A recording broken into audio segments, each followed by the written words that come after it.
Not with bigger budgets, not with decades of legacy. You take them down with something they never saw coming. The community. That's exactly what Figma did. It didn't just launch a design tool. It launched a movement. One built around accessibility, collaboration, and obsession with serving users.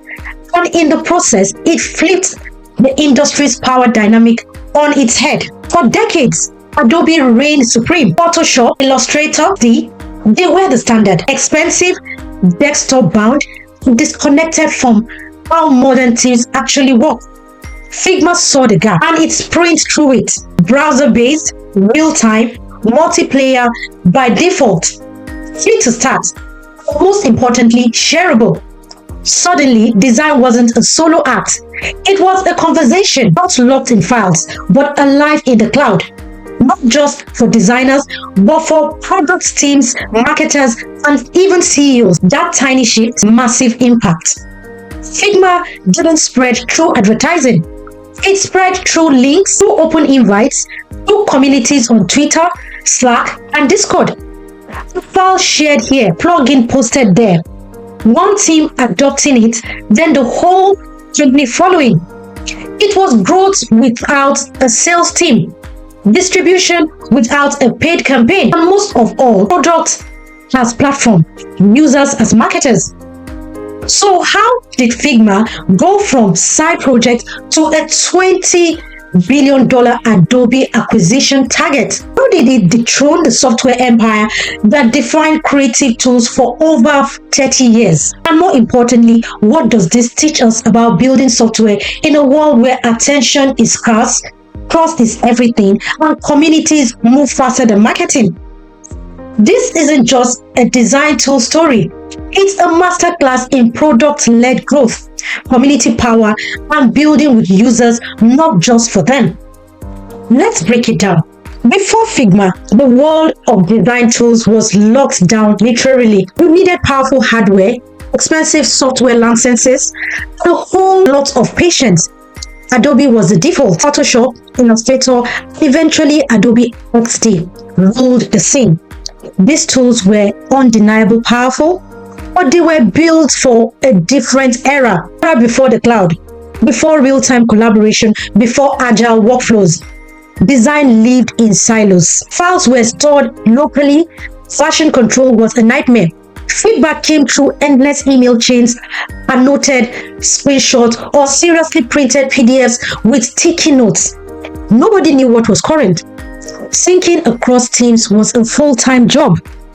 Then Sketch arrived and disrupted Adobe with a more modern UI UX tailored to interface design. It was a breath of fresh air, but it had limits. It was Mac only, and it relied on third-party tools like Abstract or Zeppelin for collaboration. Integration felt patched together. Developers were often stuck waiting. Marketers left out of the loop. The tools were good, the workflows not so much.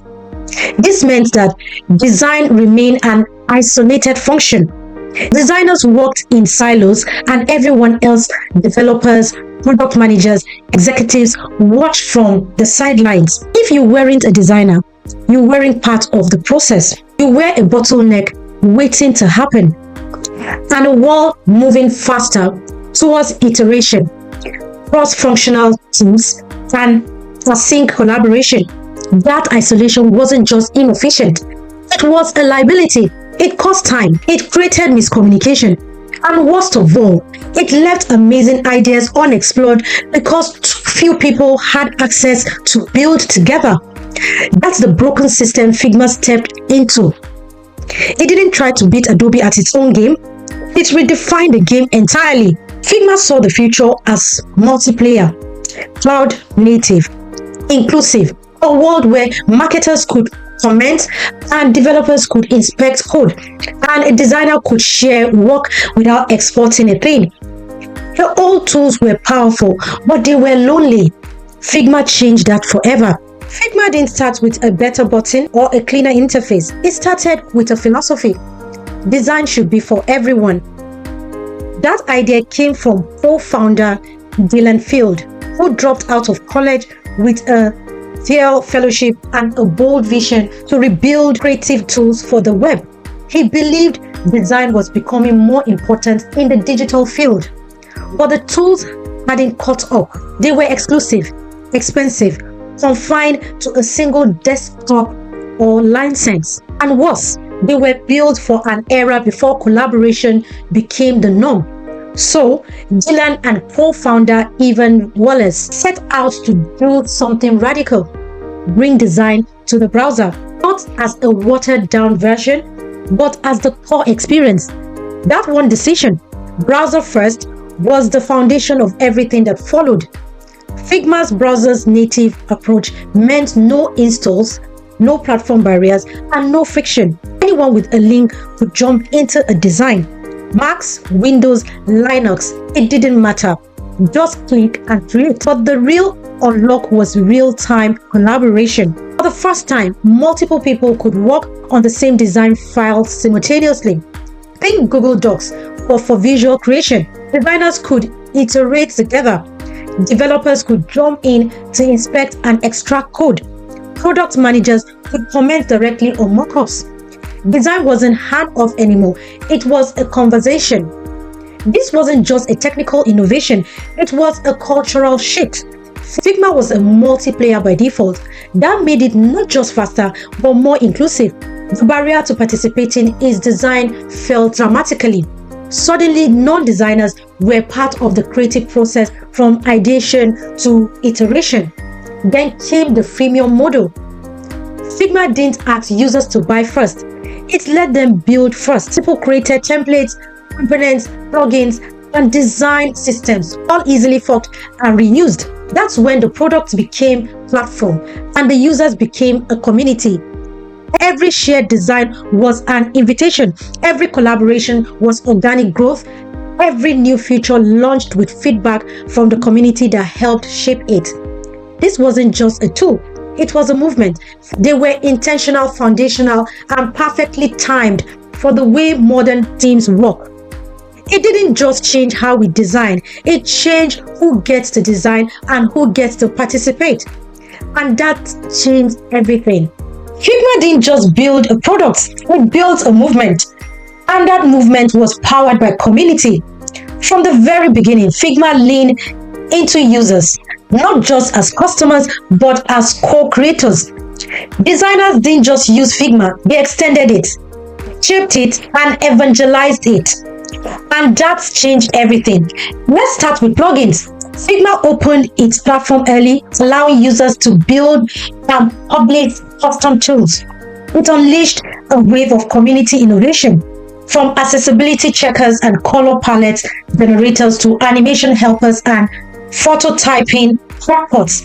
Figma's plugins ecosystem exploded, and every plugin made the core products better without Figma writing a single line of code. Let's start with plugins. Opened its platform early, allowing users to build and publish custom tools. This unleashed a wave of community innovation, from accessibility checkers and color palette generators to animation helpers and prototyping shortcuts.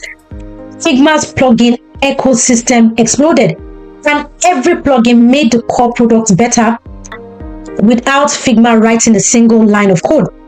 Next came templates and design systems. Because Figma is browse-based, sharing a file is as easy as dropping a link. People began creating and sharing everything: design system, UI kits, resume templates, even memes generators. These templates spread across Twitter, Reddit, Slack, groups, Notion pages. Each shared file became a marketing asset. Each remix, a new user. Figma didn't just allow sharing, it engineered it into the experience, and then came education. Design schools adopted Figma because it was free, modern, and collaborative. Bootcamps, YouTube channels, and design influencers started teaching it. Soon, learning design and learning Figma became the same thing. The community built its own curriculum, and Figma fully embraced it. That created a massive network effect. The more people used Figma, the more valuable it became. More users meant more plugins, more feedback, better templates, and more shared knowledge. And every new user didn't just receive value, they added value. That's a network effect most SaaS tools only dream of. And critically, Figma listened. It featured community projects, responded to feedback in public, built tools based on user suggestions. When the community spoke, Figma moved. That sense of responsiveness made users feel like owners. Figma's growth wasn't fueled by ads, it was fueled by love. Because when you treat your users like contributors, not just customers, they don't just stay. They shout your name from the rooftops. Figma didn't go viral by accident. It went viral because the community made it viral. For decades, Adobe was untouchable. Photoshop, Illustrator, InDesign, these weren't just tools. They were the industry standard. Adobe defined the creative suite, owned the distribution, and dominated design education. When they launched Adobe XD, it seemed inevitable that Adobe would win the UI UX market too. Then came Figma, and it didn't just offer an alternative, it offered a better default. Figma didn't try to copy Adobe's strategy, it flipped it on its head. While Adobe built heavy desktop apps, Figma was browser native. While Adobe hid features behind paywalls, Figma led with freemium. While Adobe's collaborations meant email attachments and file export, Figma was real-time and multiplayer. The difference wasn't just technical, it was cultural. Figma embraced the way modern teams work, async, distributed, fast-moving. The web wasn't a limitation, it was a superpower. And during the pandemic and rise of remote work, that advantage became a knockout punch. Adobe scrambled, Adobe XD added collaboration, but it was always a step behind. The product felt like a desktop app bolted in the cloud, while Figma was born in it. And Figma wasn't just winning individual users, it was winning teams. Product managers, marketers, developers, everyone could join the design process. By that cross-functional buy-in turned Figma from a tool into a platform. Design became collaborative, design became transparent, design became central. By the time Adobe realized what was happening, Figma had already eaten the next generation of designers. It was being taught in schools, used in startups, and loved by influencers. It was fast, it was modern, it was free. Then came the ultimate sign of respect and trust, Adobe's $20 billion acquisition offer.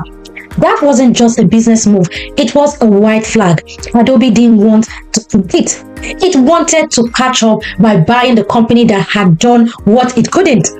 The twist? Figma beat Adobe by being everything Adobe wasn't. Open, collaborative, accessible, cloud native. It didn't just win on features, it won on philosophy. And in doing so, it didn't just beat Adobe at its own game, it changed the game entirely. Figma nailed what so many SaaS companies get wrong.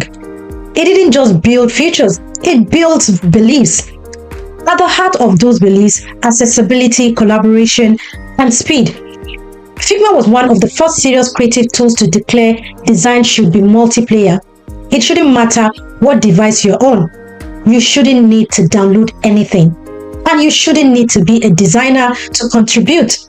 That mindset shaped everything. Real-time collaboration, cloud autosave, inline commenting, live code inspection.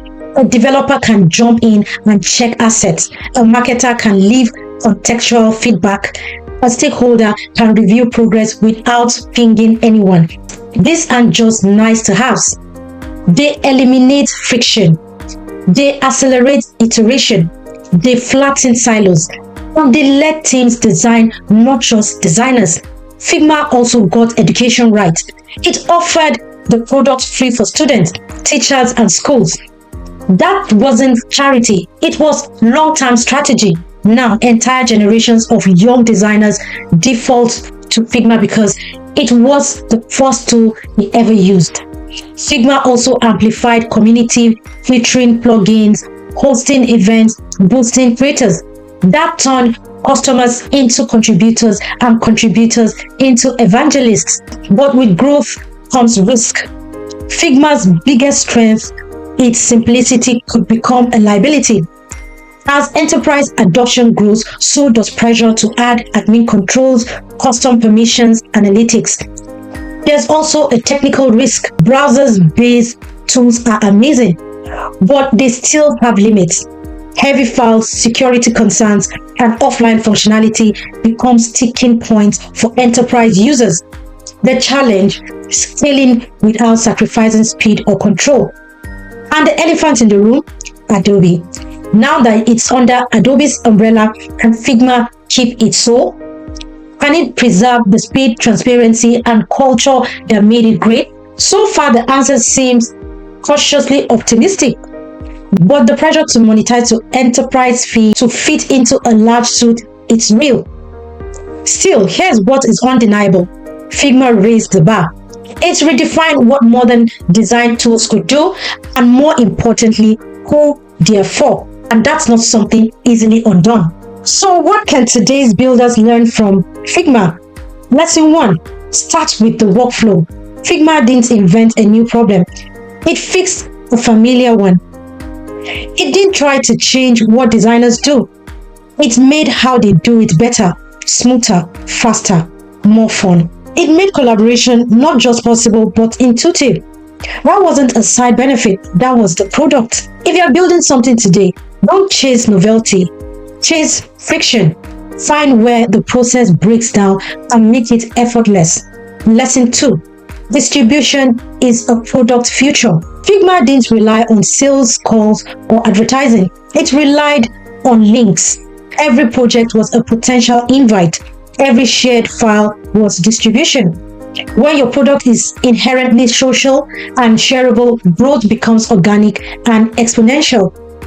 Ask yourself, how easy is it for someone to show your product to someone else? If it takes more than a click, you are missing a lever. Lesson 3. Empower your community. Figma didn't just tolerate users' contribution. It celebrated them, from plugins and templates to tutorials and memes. The company amplified creators and in doing so, turned them into evangelists. If you want loyalty, give your users ownership. Let them build. Let them teach. Give them a stake. Lesson 4. Invest in education. Figma was strategic with students, schools, and creators. It didn't just allow usage, it equipped people to succeed. That early exposure turned into long-term dominance. Once adoption, start early. Help people grow with you. Lesson 5. Don't follow trends, follow truths.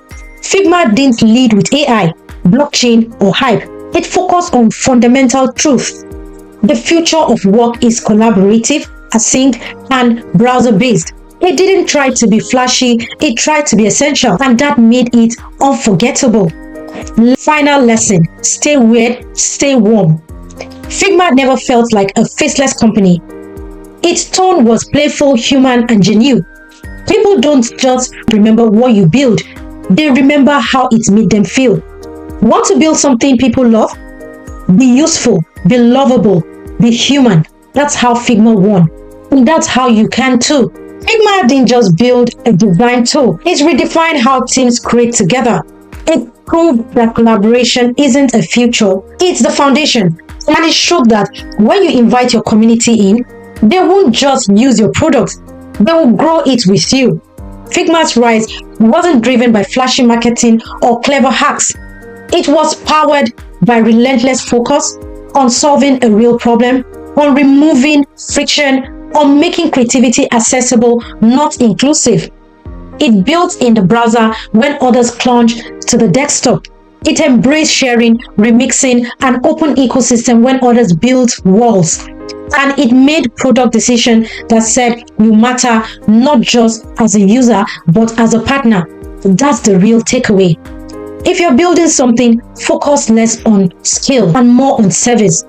Build for workflow, respect your users, make your product feel like home, and they will invite others in. Because when your product becomes part of someone's process, you don't need to push them. They will pull others in. Figma did that, and in doing so, It didn't just change design, it changed our expectations for what software should be. Thanks for watching. If this sparked ideas, hit like, leave a comment, and subscribe for more stories behind the products that reshape the world.